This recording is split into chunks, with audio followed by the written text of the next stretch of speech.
जो बोले सो निहाल, सत श्री अकाल।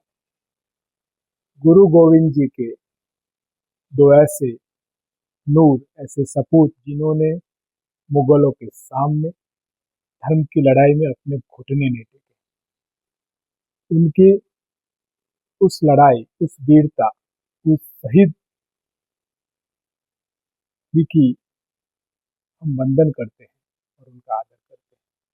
और साथ में आज वैसे ही एक वीर शहीद उधम सिंह, जिनकी आज जन्म जयंती, जिन्होंने अंग्रेजों के सामने लड़ने में अपने घुटने नहीं टेके। और उनकी सबसे बड़ी मिसाल है, उन्होंने अपना नाम राम मोहम्मद सिंह आजाद रखा था। वो चाहते थे देश में एकता, अखंडता और मानवता। इनको याद करते हुए मैं आप सभी को एक ही संदेश देना चाहता हूं। हमारी लड़ाई उन सभी नफरत करने वाले लोग, जो जाति, जो धर्म, जो प्रांत के नाम पर नफरत करते थे, उनके सामने लड़ाई। आज कई लोग, मुगलों की बात आती है तो भारत के मुसलमानों के साथ कट्टरता की बात करते हैं, पर दुबई में जाकर या फिर उन देशों में जाकर जहां पर वो लोग मोहब्बत करते हैं, तो मुगल कौन है? भारत में रहने वाला मुस्लिम हमारा विरोधी है, हमारा दुश्मन है, या फिर वो देश जो आज भी ना हिंदुत्व को लोगों को नागरिकता देता है, ना वहां पर आप लोगों को कोई जगह मिलती है। दुबई में जाकर आप उनके कपड़े पहनकर उनसे प्यार करते हो, पर वहां पर आपको नागरिकता नहीं मिलती। ऐसे कई मुस्लिम देश हैं जहां पर आपको सिटीजनशिप नहीं मिलती, पर वहां जाकर इस देश के प्रधानमंत्री भी मोहब्बत करते हैं, इलू इलू करते हैं।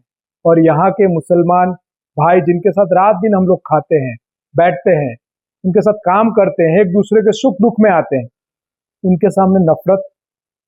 ये वही राजनीतिक लोग हैं जो भाईचारों को खत्म कर धर्म, जाति और प्रांत के नाम पर कट्टरता फैलाते हैं।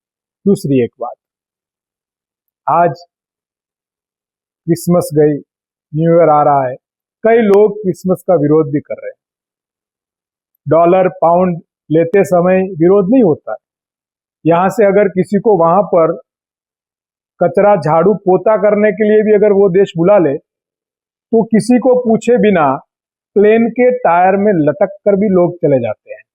वहां के कपड़े, वहां के शूज, वहां का व्यवहार, वहां की संस्कृति का भी हम लोग पूरी तरह से ग्रहण करते हैं, पर कुछ अंध और भुंड लोग विरोध करने निकल पड़ते हैं। अपने बच्चे को कंपलसरी इंग्लिश आनी चाहिए भाई, संस्कृत सिखाओ ना, अपनी जो भाषा है सिखाओ, हिंदी सिखाओ, गुजरात में रहते हो गुजराती सिखाओ, ये सारी लैंग्वेज सिखाओ ना। नहीं, मेरा बच्चा तो इंग्लिश मीडियम में ही पढ़ना चाहिए, मेरा बच्चा तो विदेश में जाकर ही सेटल होना चाहिए। विदेशी सारी चीजों को लेकर पूरी तरह से ग्रहण कर लेते हैं और फिर कुछ अपने आप को हिंदू संस्कृति नाम निकल पड़ते हैं। भाई, जो धोती कुर्ता डालकर निकलो, चंपल डालकर निकलो, महंगे सूट बूट वहां के पहनने के शौक रखते हो और उसी त्योहारों का विरोध करते हो। तो कुछ लोग इस देश में शासन करने के लिए पहले भी, राजाओं के वक्त भी, धर्म जाति के नाम पर नफरत कट्टरता फैलाकर शासन करते थे। आज ऐसे ही कुछ लोग संवैधानिक आजाद भारत में भी नफरत फैलाकर राजनीति करने की सोच रख रहे हैं। बस यही संदेश देना चाहता हूं, हर एक इंसान ने बलिदान इस देश में इंसानियत के लिए दिया है। आओ साथ मिलकर इन महापुरुषों का, इन महावीरों का सम्मान करें और उनके विचारों से भारत को आगे ले जाए। मैं उन लोगों को वंदन करता हूं और आप सभी को भी कहना चाहता हूं, एक बनिए, नेक बनिए।